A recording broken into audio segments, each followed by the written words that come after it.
Diane DeGette, Democrat from Colorado, and Congresswoman, thank you for being with us today. Thanks, Richard. We now have a sense of how the country will step back from this cliff, according to what we're hearing at the moment. Is this how you imagined Congress would solve the problem of their own creation that was done a year or two ago? Well, I'm disappointed, of course, that we don't have a comprehensive solution. I think a grand bargain would have been the right thing to do. But ultimately, the last thing we need to do is throw our country into another recession just when we're in a recovery. And so I think most Democrats will vote for this compromise tonight. We're not really happy about it. There's a lot of things we would have liked to have seen that we didn't. We don't like those income levels for the taxes.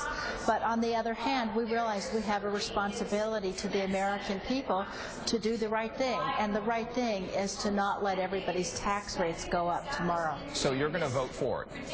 I'm going to vote for it. And, you know, I'm a chief deputy whip for the Democrats.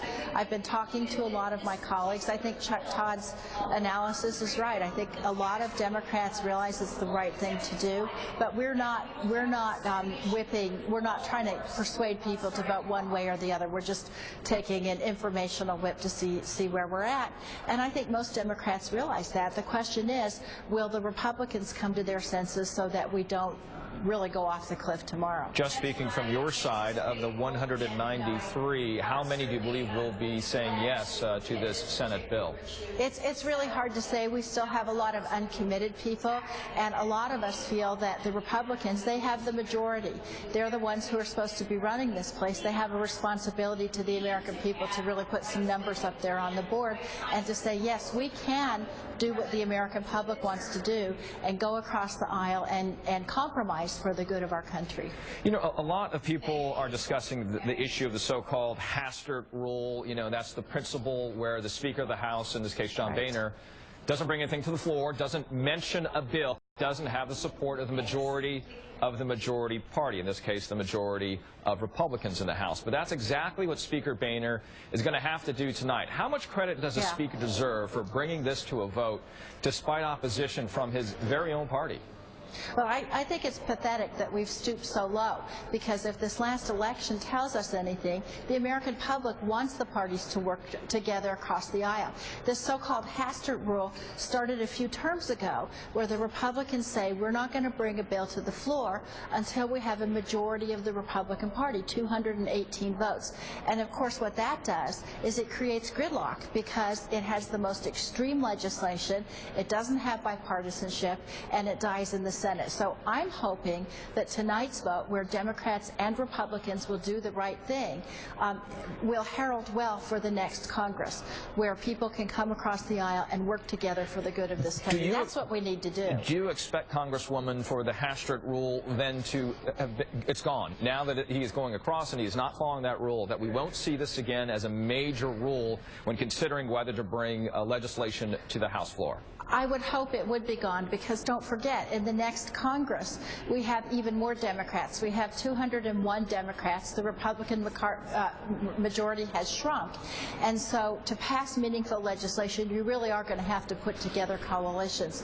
I will tell you this. I have a lot of friends on the other side of the aisle, and I've been approached by a lot of people since Election Day saying we need to start working together. I hope that's true. I hope the Republican leadership really puts their money where their mouths are. You saw the president as he came out amongst the background of middle-class tax payers, and he made that speech there at the end of the week on Friday.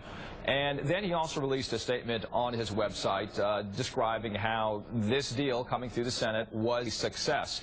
How is that viewed by those on the other side, the GOP Congress members that were very much against this deal? I haven't talked to any of the Republicans about what they thought about the president's statement. I think the president, like the rest of us, has been very frustrated. We all knew this deadline was coming. We knew when it was coming. We could have worked together in an orderly fashion to have a grand bargain, and I think that frustrates all of us. The lack of initiative by the Republican leadership in the House. Having said that, it looks like they've come to their senses at the 11th hour, sort of like the kid running into the professor's office to turn in their term paper at midnight, you know. I mean, at least we're finally doing it, and at least we will avoid these massive tax cuts for the middle class. That's good news. Now we have a lot of hard work ahead of us in the next 2 months with the sequester and with the debt limit coming up, and I would argue that we should do it in regular order, and we should do it in a bipartisan, bicameral way, working with the White House. We've got several cliffs in front of us. Chuck Todd was describing those. We've got the sequester, we've got the debt ceiling. And when we look at the other three cliffs coming up right now, what does this process tell us about what we're going to be seeing in the coming months?